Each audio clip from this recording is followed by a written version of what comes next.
Hey guys, இன்றைக்கி நம்ம சேனலில் ஒரு சிம்பிளான இட்லி ஃப்ரை ரெசிபி தான் பார்க்க போகிறோம். அதுக்கு நம்ம இட்லி கட் பண்ணி எடுத்துக்கலாம். தாளிப்புக்கு பச்சை மிளகாய், கடுகு, உளுத்தம்பருப்பு, கடலைப்பருப்பு, கருவேப்பிலை எடுத்துக்கலாம். பூண்டு தட்டி வச்சுருக்கேன். நெக்ஸ்ட் ஒரு பேனில் ஆயில் ஆட் பண்ணிக்கலாம் தேவையான அளவுக்கு. ஆட் பண்ண அப்புறம் தாளிப்பை கொட்டிக்கலாம். தாளிப்பை கொஞ்சம் ஃப்ரை பண்ணிக்கோங்க, தீஞ்சிடக்கூடாது. அதுக்காக நம்ம சிம்மில் வச்சுக்கலாம் அடுப்பை. நெக்ஸ்ட்டு பூண்டு ஆட் பண்ணிக்கிறோம். பூண்டில் பச்சை வாசனை போகிற வரைக்கும் வதக்கிக்கோங்க. வதக்கின அப்புறம் நம்ம மிளகாத்தூள் ஆட் பண்ணிக்கலாம். மிளகாத்தூள் காரத்துக்கு ஏற்ப ஆட் பண்ணிக்கோங்க. கூட சால்ட் ஆட் பண்ணிக்கலாம். நீங்கள் டேஸ்ட்டை பொறுத்து சால்ட் ஆட் பண்ணிக்கோங்க.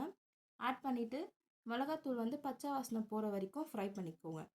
அதுக்கப்புறம் என்ன பண்ணுறீங்கன்னா, நம்ம கட் பண்ணி வச்ச இட்லியை அதெல்லாம் ஆட் பண்ணிக்கலாம்.